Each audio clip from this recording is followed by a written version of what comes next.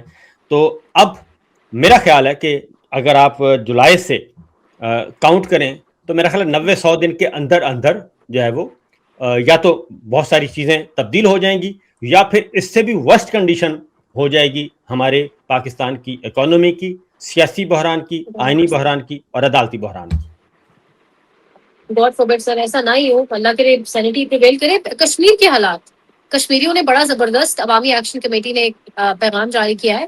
جس طرح سے بھارت فائدہ اٹھانے کی کوشش کر رہا ہے، انہوں نے کہا ہے بھارت کی منافقانہ پالیسی ہے، آزاد جموں کشمیر پر دھیان دیں، ادھر کے معاملات چھوڑ دیں.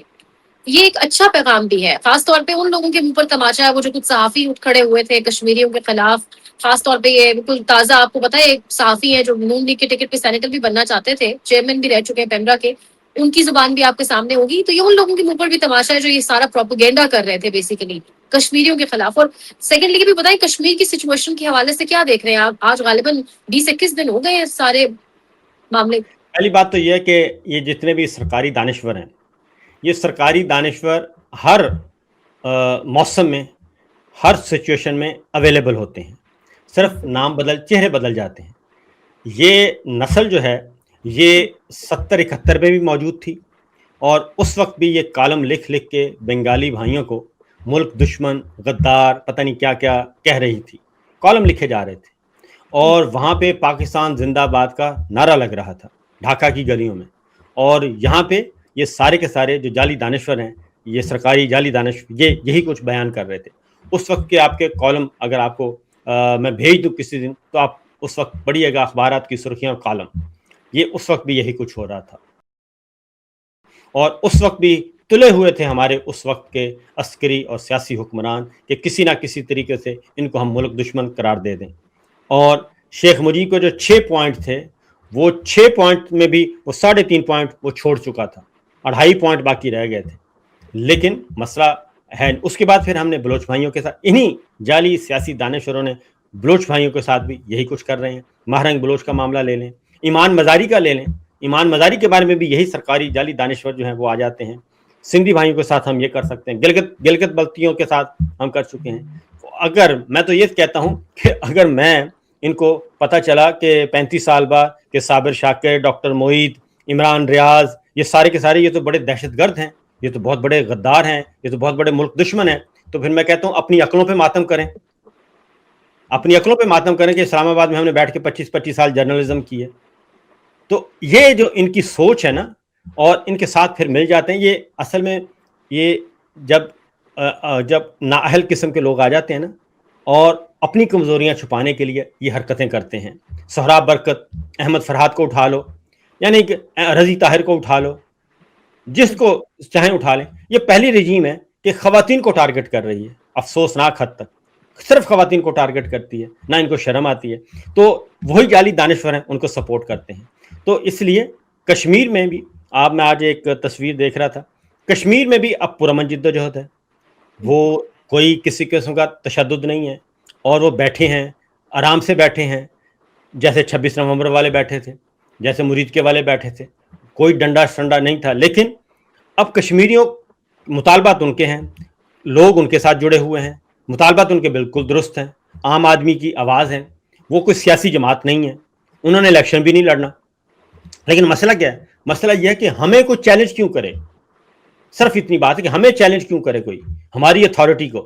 ہم نے کہہ دیا دن ہے تو آپ مانیں کہ دن ہے بے شک رات کے 2 بجے ہوں, اور ہم نے کہہ دیا کہ دن ہے رات ہے بے شک ہم 12 بجے کہہ دیں دن کے کہ رات ہے تو آپ کہیں کہ رات ہے. یہ ہے وہ سوچ جو ہے, یہ ہر ڈکٹیٹر کی سوچ یہی ہوتی ہے. تو یہ والی جو ڈکٹیٹرشپ ہے یہ ملٹی پلائی 4 ہے. جو ماضی کی 4 ڈکٹیٹرشپ ہیں ان کو 4 سے ضرب دے لیں, وہ ہر طرح کی ورائٹی اس میں نظر آئے گی. تو اس لیے اب کشمیریوں کو سن لیں آپ, وہ بیچارے چیخ چیخ کے کہہ رہے ہیں, اور سینیٹر مشتاق صاحب کی رودات سن لیں نا, وہ ساری کی سارے انہوں نے بیان کر دیا جس طریقے سے انہوں نے اپنی ساری رودات سنائی ہے کہ کیسے ان کو کہا گیا کہ جی آپ پاکستان کا پرچم اتار دیں کیونکہ آگے تو بہت فساد ہے.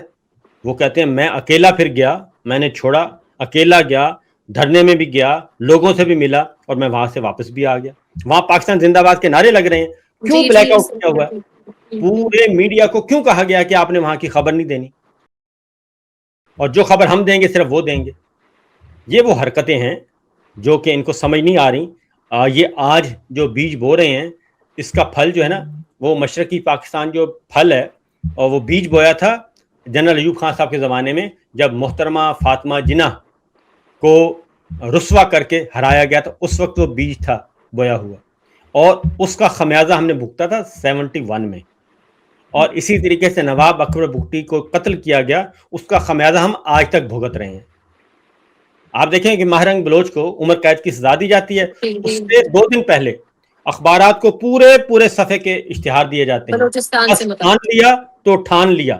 جی جی بالکل بالکل. ٹھیک ہے جی, یہ پہلے پورے صفحے کے اشتہار دیے گئے. پھر ہمارے انوار کاکڑ صاحب آ جاتے ہیں, انہوں نے پوری فسطائیت کو فلسفے کے طور پہ بیان کر دیا کہ فسطائیت تو ہے ہی بہت اچھا فلسفہ.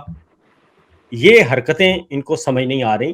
یہی وجہ ہے کہ جو بتایا گیا ہے ہمارے عسکری حکمرانوں کو کہ بھائی یوتھ کو سمجھیں, یہ وہ یوتھ نہیں ہے, یہ پڑھی لکھی یوتھ ہے, یہ ایکسس آ رہی ہے, اس کو ہر چیز کا پتہ ہے, ان سے مت ٹکرائیں اور اپنے معاملات کو ٹھیک کریں. سر کشمیر کی تو بہت اسٹریسفل سچویشن ہے, اللہ کوئی رحم کرے. ہم تو بدقسمتی سے پاکستان میں بیٹھ کے کشمیر پر بات بھی زیادہ نہیں کر سکتے, تو اللہ پاک رحم کریں کشمیر کی صورتحال پہ. سر لاسٹلی افسوس کے ساتھ کیونکہ سارے ادارے کہیں اور مصروف ہیں, قانون نافذ کرنے والے ادارے کہیں اور مصروف ہیں, آئین اور قانون لیجسلیشن کرنے والے ادارے بھی کسی اور کام میں لگے ہوئے ہیں, تو منتہا کیس جیسے کیسز ہو جاتے ہیں پاکستان میں.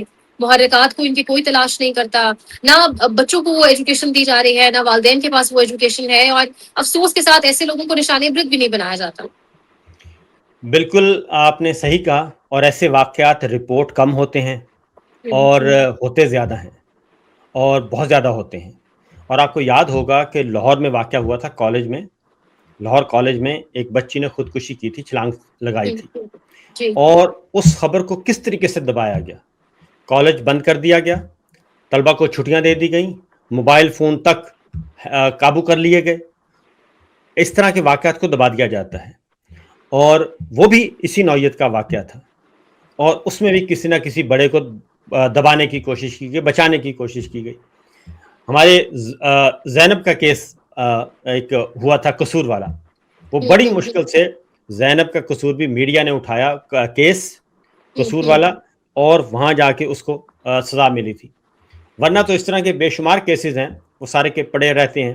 اور پھر یہ کہ ابھی بھی یہ جو منتہا والا کیس ہے وہ بھی ان میں سے ایک ہے. سب سے پہلے بات تو آپ نے جو کی ہے, بالکل ایجوکیٹ کرنا چاہیے, پیرنٹس کو بھی کرنا چاہیے, اور ویجیلنٹ ہونا چاہیے, اور ہوشیار رہنا چاہیے. بچیوں کو بھی بتائیں, بچوں کو بھی بتائیں, اس میں کوئی آر نہیں ہے, کیونکہ یہ ایجوکیشن دی جاتی ہے. کیونکہ جب تک آپ بچوں کو کیا پتہ, کیونکہ ہمارے مشرقی جو روایات ہیں وہ ویسے بھی, کوئی چچا ہے محلے میں, ایک بچہ جو ہے وہ ساروں کو چچا کہتا ہے, ماموں کہتا ہے, تو ایک دوسرے کے ساتھ اس طرح کی کوئی سوچ بھی نہیں سکتا. تو اس طرح کے جو کرمنلز ہیں ان سے بچانے کے لیے یہ ایجوکیشن تو مسٹ ہے. اس کے بعد اس طرح کے کرداروں کو پولیس مقابلے میں نہیں مارنا چاہیے, اس طرح کے کرداروں کو لٹکانا چاہیے, اور لٹکانا چاہیے تاکہ پتہ چلے, اور اس کا اقرار, اس کے ویڈیو سٹیٹمنٹ آنے چاہیے, اور وہ اقرار کرے, اور اس کے بعد یہ سارا کچھ کرنا چاہیے.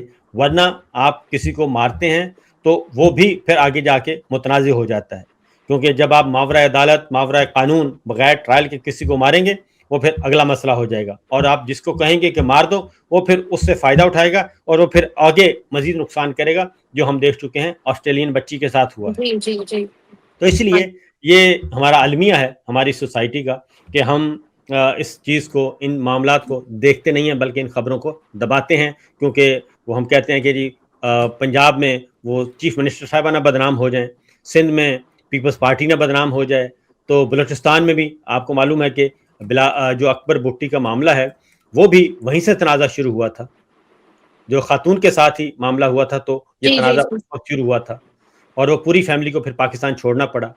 تو یہ واقعات ہیں، اس کے لیے ہمیں میرا خیال ہے کہ ایکسٹرا آرڈنری میت لینے چاہیے۔ سر بہت شکریہ آپ کو ٹائم کے لیے، thank you so much, thank you okay جی، ریئلی۔ اللہ